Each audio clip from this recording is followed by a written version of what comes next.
Episode 4 के शुरुआत में हम हेलसिंकी को देखते हैं जो ऊपर के फ्लोर पर फाइट के लिए बुरिया लगा रहा था, पर धमाका होते ही 2 टन का एक बड़ा सा पुतला जो कमरे में था वो हेलसिंकी के पैर पर गिर जाता है, जिसके चलते उसका एक पैर चकनाचूर हो चुका था। वो बेहोश हो जाता है, पर पालेर्मो, रियो, बोगोटा और बाकी बैकअप ऊपर आते हैं। हेलसिंकी होश में आके आर्मी वालों पर गोली चलाने लगता है और प्रोफेसर भी पालेर्मो से कनेक्ट हो चुका था, तो वो पालेर्मो को गाइड करने लगता है बिकॉज उसके बेस पर सभी कैमरास में क्या हो रहा है ये सब कुछ दिख रहा था। रियो, पालेर्मो, बोगोटा ये तीनों भी हेलसिंकी के पास जाते हैं एंड आर्मी वालों के साथ क्रॉस फायर करने लगते हैं। यहाँ पर दूसरी तरफ Manila, Denver and Tokyo bank के दूसरी छत से धमाके के गड्ढे से जाने का डिसाइड करते हैं ताकि वो आर्मी वालों को पीछे से मारे, पर प्रोफेसर इन्हें बोलता है कि तुम लोग छत पर मत जाओ, वहाँ 100 से भी ज्यादा स्नाइपर्स है जो तुम्हारी ही राह देख रहे हैं। तो एक काम करो, सारे हॉस्टेजेस को लेके आओ और उनके साथ मिक्सड अप होके चुपके से गन्स को बैग में रख के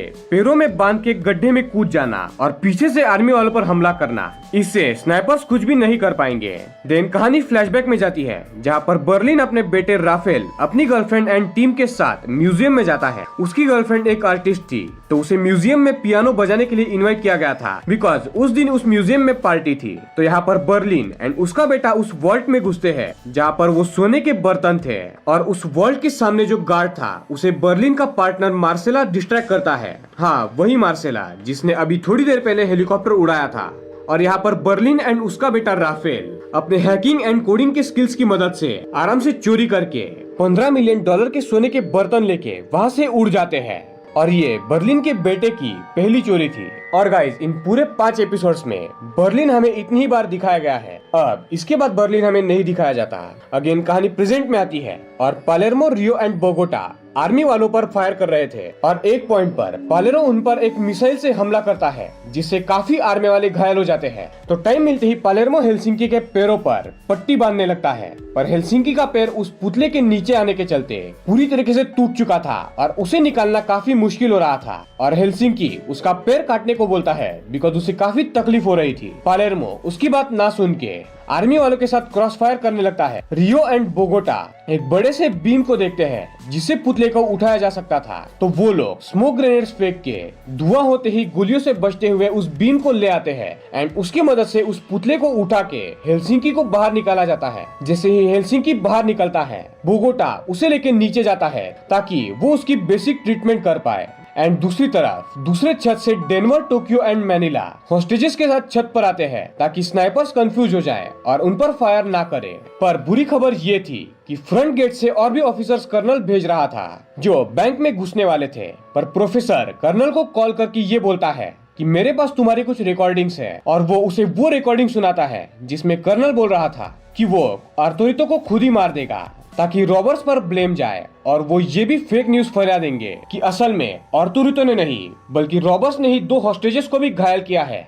और प्रोफेसर धमकी देता है कि वो ये रिकॉर्डिंग्स मीडिया में दे देगा, और तो और वो ये भी धमकी देता है कि वो तुम्हारे अकाउंट में इलीगल तरीके से $10 मिलियन डाल देगा जिसके चलते तुम फंस सकते हो। तो कर्नल डर के मारे ऑफिसर्स को अंदर नहीं भेजता, जिसके चलते जितने भी आर्मी वाले अब तक बैंक में घुस चुके थे वो अब अकेले पड़ गए थे। देन छत से मैनिला, डेनवर एंड टोक्यो उस गड्ढे में कूद जाते हैं और पीछे से इन आर्मी वालों पर हमला करने लगते हैं। अब गाइस, टू बी सरप्राइज, इन आर्मी वाले लोगों में गांधिया भी था। जी हाँ गाइस, वही जिसे शुरुआत में रॉबर्ट्स ने जाने दिया था। रॉबर्ट्स आगे से एंड गड्ढे में कूदते ही पीछे से भी दोनों तरफ से आर्मी वालों को घेर लेते हैं एंड इनमें आपस में काफी फायर एक्सचेंज भी होता है। और सुन रैकेल एंड बाकी जितने भी रॉबर्स थे वो भी इन्हें ज्वाइन करते हैं। आर्मी वाले शातिर तरीके से एक कमरे में रैकेल, रियो, पालेर्मो एंड मोनिका को फंसा देते हैं जो एक वॉल्ट था और उसकी दीवारें स्टील्स की थी, तो इन्हें यहाँ से निकलना काफी मुश्किल था। तो दूसरी तरफ टोक्यो, डेनवर एंड मैनिला अकेले पड़ जाते हैं और आर्मी इन तीनों पर चार्ज करने लगती है, तो वो तीनों किचन एरिया में छुप जाते हैं।